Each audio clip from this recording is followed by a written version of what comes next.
Europe 1. Le grand direct des régions avec Thomas Joubert et dans le studio, Anne Cazobon, Guillaume Janton et Olivier Allemand. Oui, toute l'équipe du Grand Direct des régions s'intéresse ce matin à un département assez méconnu, le département de la Loire, où on découvre de très beaux paysages. C'est également une bonne région pour aller passer ses vacances. On va très précisément, Olivier, dans le pays de Forez, ou alors de Forez. Apparemment, le Z se prononce, selon certains auditeurs qui nous ont appelés ce matin. Écoutez, on verra ça avec eux parce que c'est vrai que dans le pays de Forez, on parle la langue franco-provençale qui s'appelle le gaga.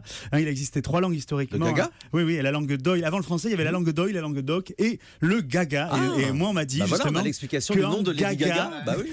Qu'en gaga, on prononçait Forez. Après, il y aura un débat, on le verra avec les auditeurs tout à l'heure. Alors vous le disiez, Thomas, c'est un pays plutôt méconnu, mais plein de charme. Alors il regroupe donc la partie centrale du département de la Loire et une partie du département de la Haute-Loire et du Puy-de-Dôme. C'est donc, pour résumer, un pays caractérisé par un relief de haute montagne avec les monts du Forez qui culminent à plus de 1634 mètres, mais aussi on y retrouve des plaines avec de lourdes collines étagées en paliers successifs. Alors les principales villes, Guillaume Janton et les connaît peut-être, sont Montbrison, Bouin-sur-Lignon, Feurs, Viveroy et Saint-Bonnet-le-Château. Oui. Donc là, je vous sens tout à fait dubitatif. Je les connais comme ma poche.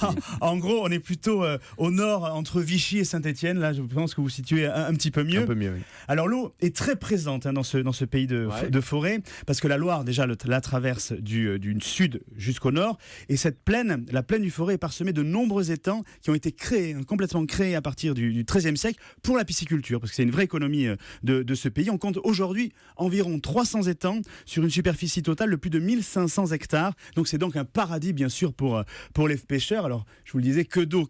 Et quand on parle d'eau, on parle aussi de sources célèbres d'eau minérale qui sont encore dans le pays du Forez. On pense à la source de Badois, à Saint-Galmier. Qui est là-bas. C'est là, bien sûr. Qui est là-bas. Paro, à Saint-Romain-le-Puy.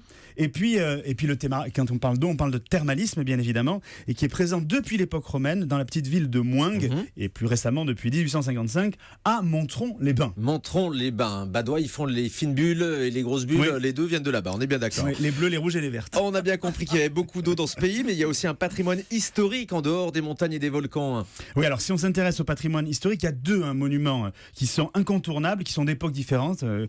Un plutôt médiéval et l'autre plutôt de l'époque Renaissance. Alors tout d'abord, c'est le fleuron du Forez. C'est le château de la Bâtie d'Urfé à Saint-Étienne-le-Mollard. Alors là aussi, Guillaume... Non, d'accord, toujours pas. Donc, c'est un joyau de la Renaissance. Donc, la Bâtie d'Urfé fut réalisée par les plus grands artistes italiens et français de l'époque, avec des jardins bordés par un canal qui comprennent des parterres magnifiques, une fontaine de marbre blanc, un dédale, une pergola, un bassin, et le fleuron de la visite est constitué par sa salle de rocaille ornée de riches décors mythologiques réalisés en galets, coquillages et sable. Toujours pas, Guillaume, d'accord. Je vous convainc pas là ce matin. Je suis en train de prendre mes billets là. Ah bon, c'est ça. Il est aussi donc cette bâtie d'Urfé est aussi le décor d'une œuvre littéraire majeure du XVIIe siècle, le roman d'Astrée d'Honoré d'Urfé, du nom du propriétaire donc de la bâtie. Et on surnomme souvent le pays de Forez comme étant le pays d'Asté. Voilà. Alors pour la visite, 4,30 € pour les adultes et 2,70 € pour les enfants. Donc ça, c'est abordable. Voilà, ça c'est pour le premier monument incontournable. Le deuxième, ça c'est mon coup de cœur personnel, c'est au cœur du village médiéval de Saint-Bonnet-le-Château. C'est une collégiale étourdissante avec une nef à 3 vaisseaux et ses 6 travées. Les murs de la crypte abritent un des ensembles des peintures murales les mieux conservées de France, qui est un peu le témoignage de l'activité artistique des ducs de Bourbon. Et là, ici à Guillaume, je suis sûr de vous convaincre. Si vous voulez qu'on parte en week-end, dites-le moi directement, Olivier.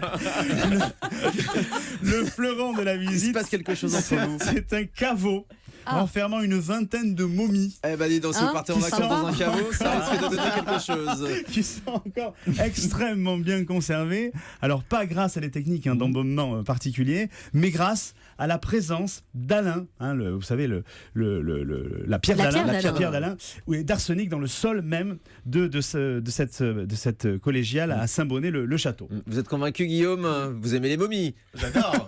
Vous en connaissez 2-3? Oui. Le film de Xavier Dolan. Notamment le film. Avec notre amie Suzanne Clément. Voilà, qu'on embrasse. Il fallait suivre le grand direct des médias tout à l'heure.